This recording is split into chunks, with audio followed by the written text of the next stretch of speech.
Doesn't look like a murderer. I think he's rather attractive. So is a snake. Oh, don't be bitter. Anyhow, I'm glad it's all over. How about a date, Tony? Remember? The day is still young.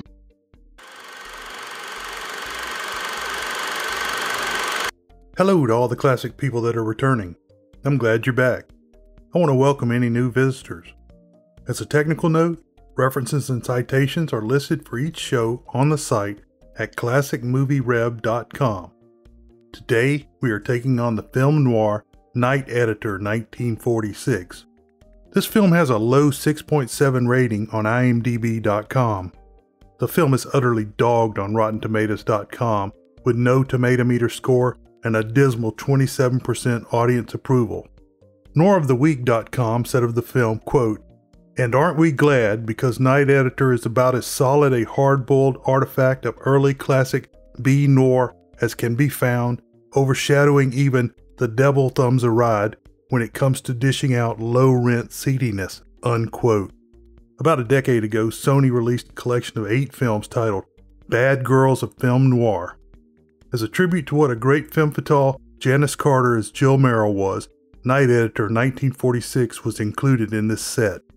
This 68-minute long film noir is a lot better than the scores would indicate. The story of the murder and the cover-up are well executed. The sadomasochistic tendencies of the femme fatale Jill Merrell has prompted me to move this character and actress to my list of great femme fatales of film noir. Eddie Muller did a great job explaining this character's sickness in his conclusion for the film on TCM's Noir Alley.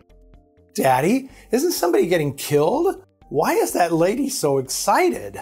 Well, Joni, some people have what's called a sadomasochistic impulse. You'll learn all about that someday.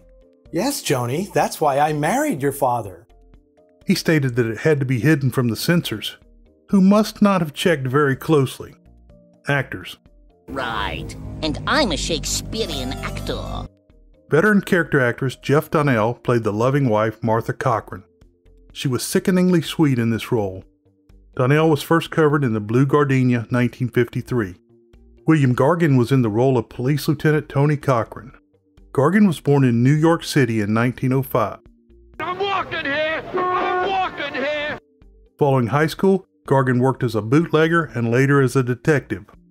He visited his actor brother on set and was offered work. Gargan began working on stage and started with a small bit in film in 1929. He regularly received Irish roles and detective roles. His significant roles include Rain, 1932, The Story of Temple Drake, 1933, Headline Shooter, 1933, The Lineup, 1934, They Knew What They Wanted, 1940, for which he received a Best Supporting Oscar nomination, A Close Call for Ellery Queen, 1942, A Desperate Chance for Ellery Queen, 1942, Enemy Agents Meet Ellery Queen, 1942, Night Editor, 1946, and Behind Green Lights, 1946. He was active on radio and television as well. In 1958, Gargan was diagnosed with throat cancer. Later, his larynx was removed and he spent the remainder of his life using a voice box. In 1979, at the age of 73, Gargan died of a heart attack while on a cross-country flight. Janis Carter played the sadomasochistic femme fatale Jill Merrell. Carter was born in Ohio in 1913. In 1935, she graduated college with an art and a music degree from what is now Western Reserve. Carter planned on being an opera singer, but a case of stage fright ended that dream. She was working as a model and a radio writer. Carter obtained a role on Broadway and was spotted on opening night by Daryl Zanuck. She signed a contract with 20th Century Fox but worked for other studios during her over 30 movies. Some of her better-known movies are I Married an Angel, 1942, Secret Agent of Japan, 1942, Film Noir's Night Editor, 1946, Framed, 1947, and The Woman on Pier 13, 1949. She was a great femme fatale in Night Editor, 1946, and a great commie femme fatale in The Woman on Pier 13, 1949. Before heading back east to work in television, Carter was also in Santa Fe 1951, Flying Leathernecks 1951, and My Forbidden Past 1951. Carter retired from acting in 1956 and lived primarily in Florida. She died in 1994. Frank Wilcox played banker and a little more Douglas Loring. Wilcox was born in 1907 in Missouri. He tried various careers before beginning stage acting. He began studying at the University of Kansas, but left for Hollywood in 1930. In California, he worked in a lemon grove and owned a tire shop. He eventually began studying at the Pasadena Community Playhouse. A Warner Brothers scout signed the actor for a short film role. He later signed on as a contract player and continued to work for decades. His movies include Santa Fe Trail 1940, The Fighting 69th 1940, a good James Cagney movie, They Died with Their Boots On 1941, Cross the Pacific 1942, Notorious 1946, Dead Reckoning 1947, Out of the Past 1947, Gentleman's Agreement 1947, Unconquered 1947, All the King's Men 1949, Go for Broke 1951, The Fictionalized War Story of the 442nd, The Greatest Show on Earth 1952, The Man from the Alamo 1953, Dangerous Mission 1954, The Ten Commandments 1956, Beginning of the End 1957, and North by Northwest 1959. Wilcox's film career was interrupted when he served in World War II. In Dark Passage 1947, his picture was used as the pre-plastic surgery face of Humphrey Bogart. Wilcox was active on television. I remember him as the oil man that first made the deal with Jed Clampett on The Beverly Hillbillies 1962-71. Wilcox died in 1974. Paul E. Burns played the accented police lieutenant Ollie Storm. Burns was born in Pennsylvania in 1881.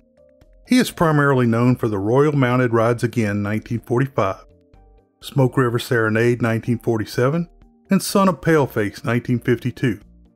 However, movies where he is uncredited, unnamed, or was in a bit part include New Moon 1940, The Mummy's Tomb 1942, The Oxbow Incident 1942, Dark Waters 1944, Night Editor 1946, Unconquered 1947, Johnny Allegro 1949, Manhandled 1949, Western Film Noir Roughshod 1949, The Woman on Pier 13 1949, and Armored Car Robbery 1950, which are both film noir.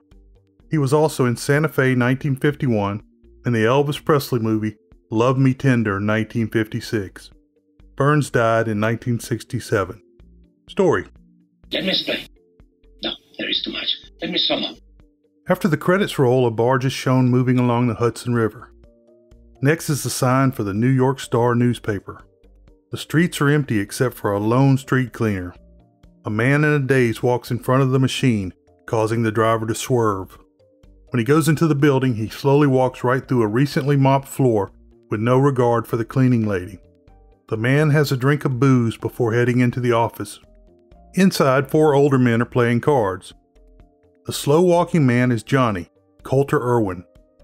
The phone rings and one of the newspaper editors, Crane Stewart, Charles D. Brown, answers it. Johnny goes right to sleep at his desk. Crane sends another reporter to check the story.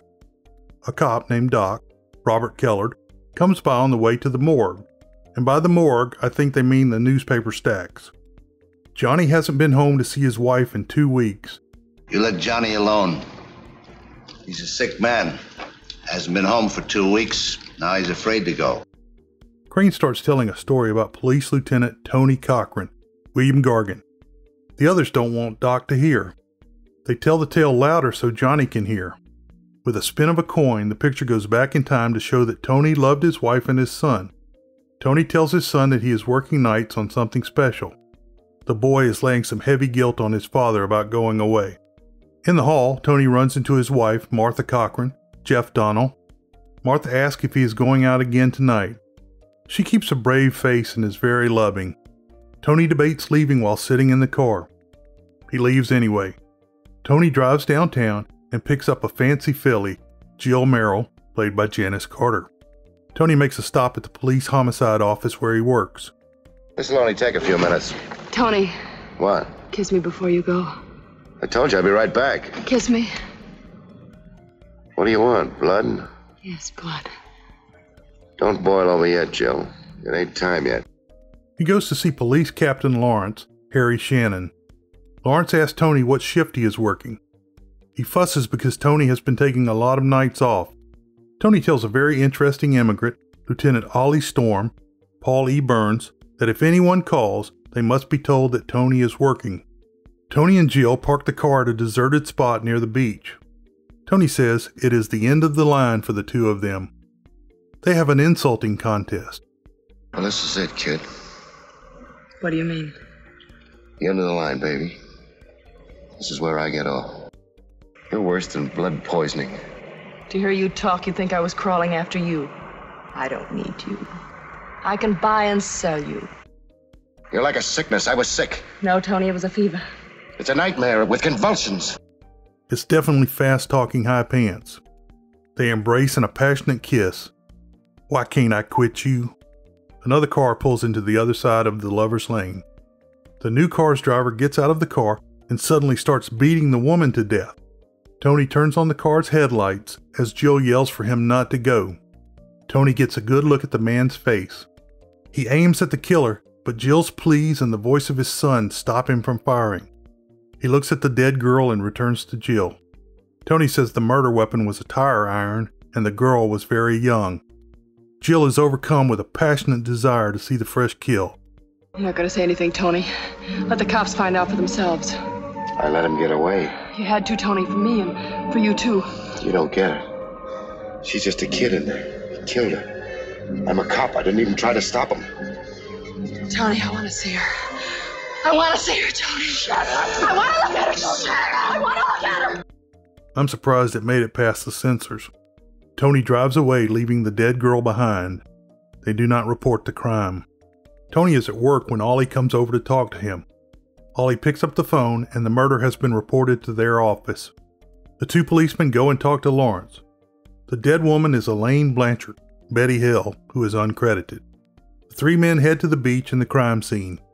The coroner has already examined the body. Lawrence has seen Tony's tire tracks.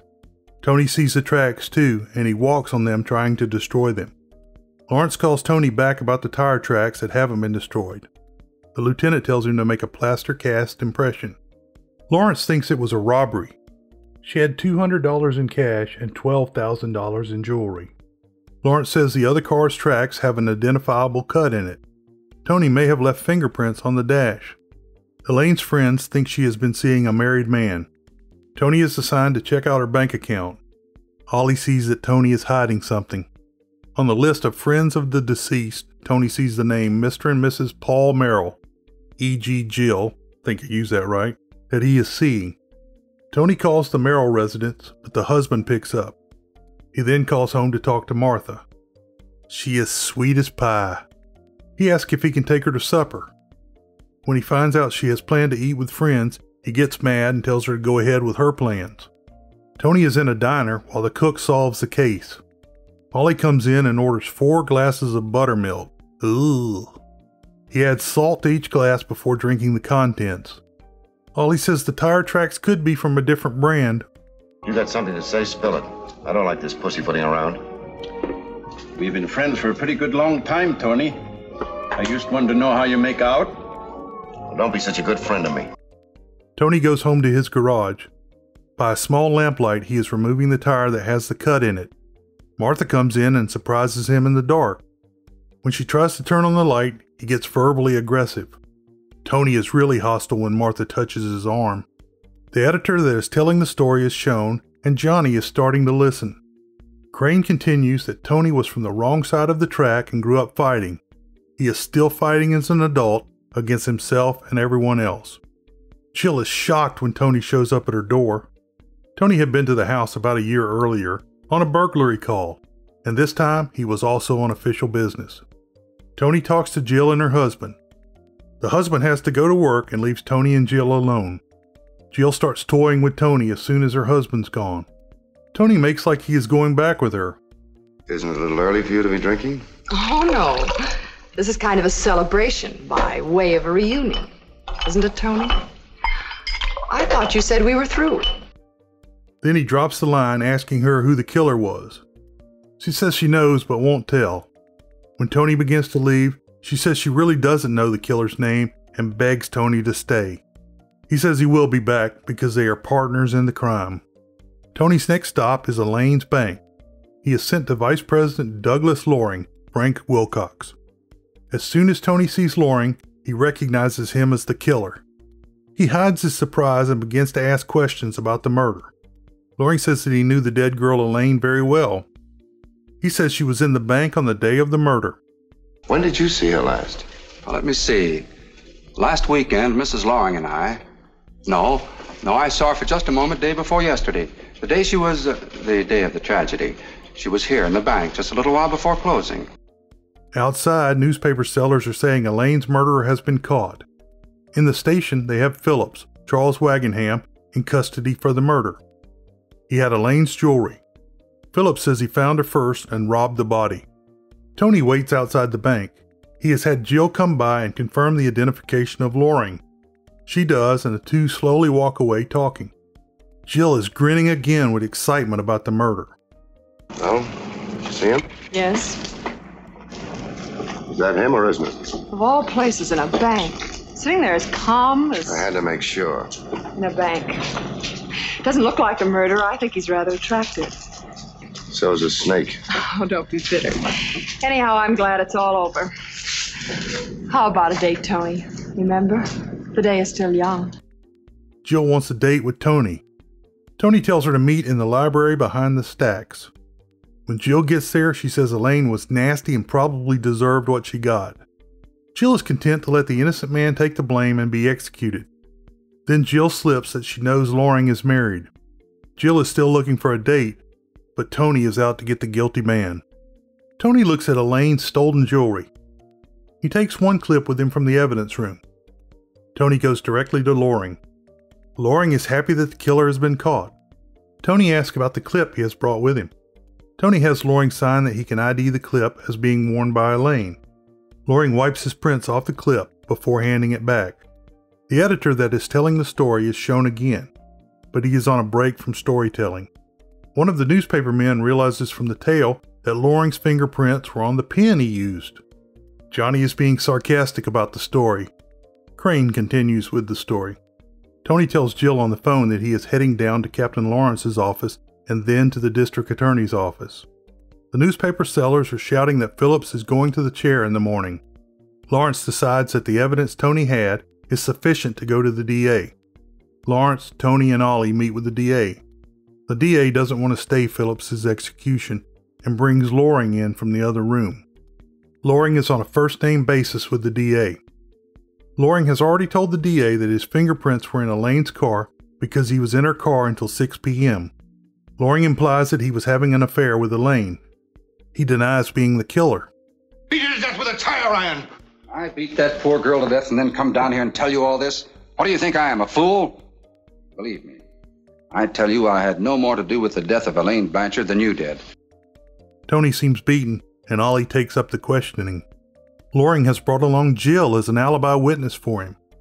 Jill backs up his story that they were watching a movie. Jill stands there and smiles at Tony. Later, Tony makes a phone call to Jill. She meets him in a bar a little after the call. Jill is working to save Loring as they are now involved in an affair. Jill thinks it will all be over when Phillips is executed. Ollie comes in and stops Tony from drinking himself stupid. They both know that Loring is guilty. Tony confesses to Ollie that he saw the murder. Ollie, like Jill, thinks no one will believe him. Finally, Tony remembers the tire and tells Ollie that the tire is in his garage. They head out to get the tire. The two cops' arrival wakes Martha. Tony tells Martha that he loves her and his son. I ain't the guy to say this.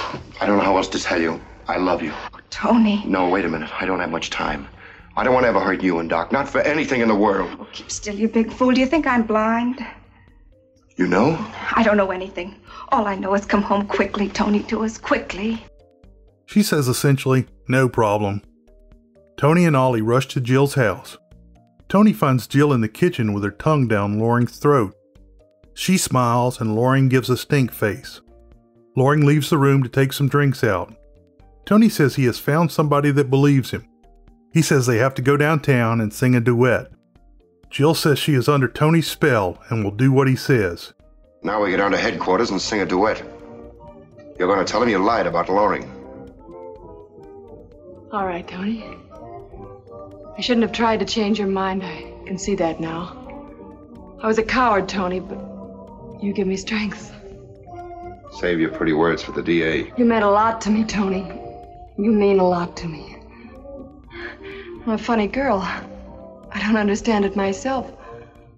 Why I do things. She also has an ice pick in her hand.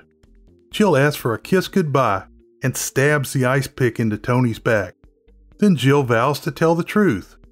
The stabbed Tony walks the petrified Jill through the party to the front door, where more police are waiting with Loring. Lawrence takes Tony's badge.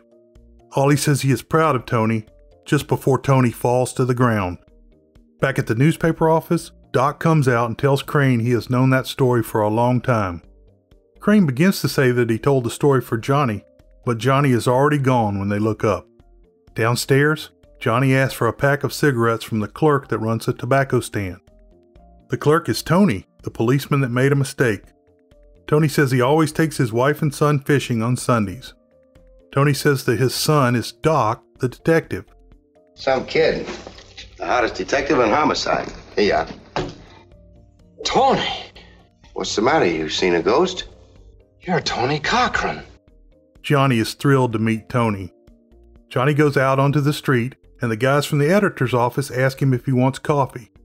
He says no, he has to get home. Johnny says goodbye to Tony, and then Doc from above says, "I'll be right down, Pa." I'll be right back with conclusions in the world-famous short summary following a word from our sponsors. We are very excited to let you guys know that we now have merchandise. Or merch, as the young people say. We have unique t-shirts, stickers, and cups related to classic movies and film noir on our partner link. If you buy anything from the store, we receive a small commission, which doesn't cost you anything extra. All of the proceeds are used to continue to bring you new and better podcasts and videos. Follow the links from the podcast show notes or from classicmovierev.com. We really appreciate your support. Summary. This movie was filmed with the story being told by a newspaper editor in flashback. This movie's style of filming, with the story being told by a newspaper editor in flashback, came from a radio show. The radio show was sponsored by Edwards Coffee from 1934 to 1948. On the radio show, the stories came in the form of letters to the editor. The format was adapted for a television show, but lasted only during the 1954 season. World famous short summary: don't kiss her if she's holding an ice pick. Hope you enjoyed today's show. You can find connections to social media and email on the site at classicmovierev.com or in the podcast show notes. Don't forget to drop by the merchandise store. If you enjoyed this show, go ahead and hit the subscribe button. If you've already subscribed, you can tell a friend, colleague, or family member about the show, or leave a review at Apple Podcasts. It really helps the show get found. If you want to comment, suggest a movie, or help out, contact me by email at jec@classicmovierev.com. Beware the Moors.